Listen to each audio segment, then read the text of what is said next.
Now, in this tutorial, we're going to evaluate now the normal values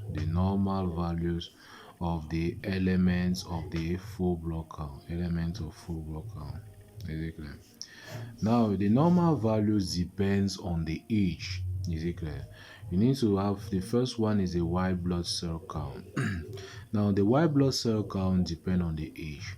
When you have an adult patient, the white blood cell count is going to vary between 4,000 to 10,000 cells per microliter. Sometimes people say, so the 4,000 10,000 cells per microliter. Is it clear? That is the white blood cell count in adults. The next point after that, you have children between 5 from 12 years of age, or as from greater than or equals to 5 years.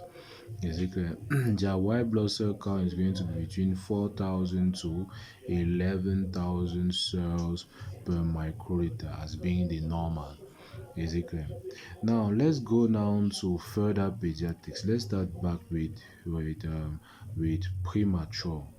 When you have premature children, their white blood cell count generally are very elevated.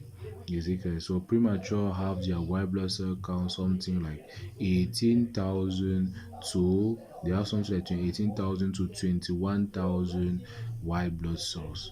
Is it clear? The premature have 18,000, 21,000 white blood cells.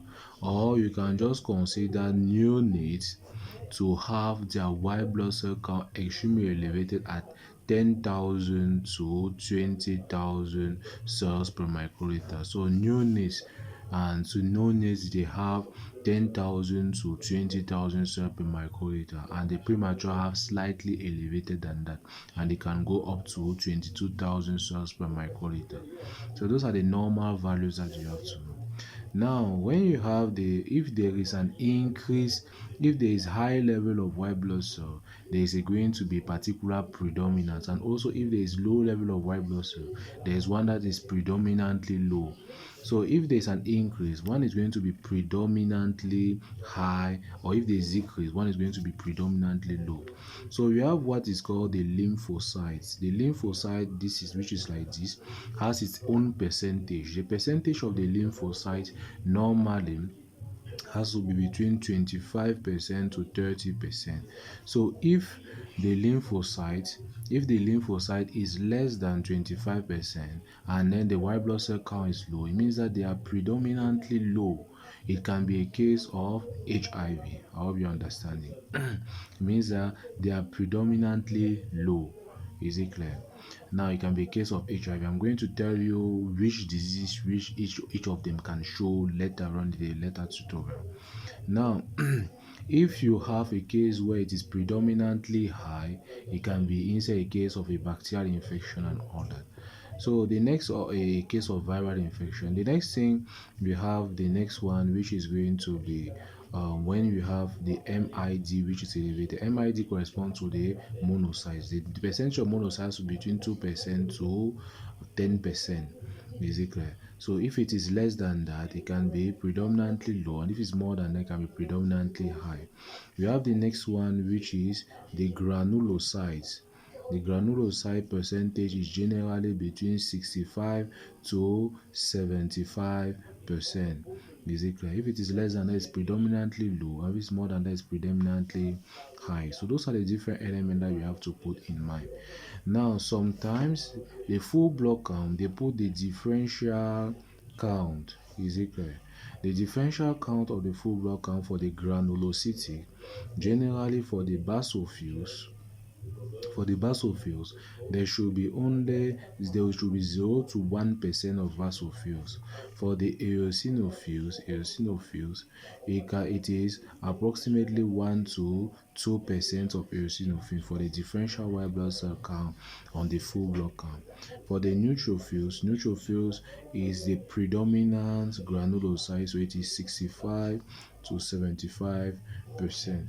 Is it clear? So those are the differential white blood cell count when they ask. And every time that there is a differential of eosinophils that is present, it's either there is an allergic reaction or there is an infection with a parasite, like in the case of malaria or in a case of or any parasitic infection.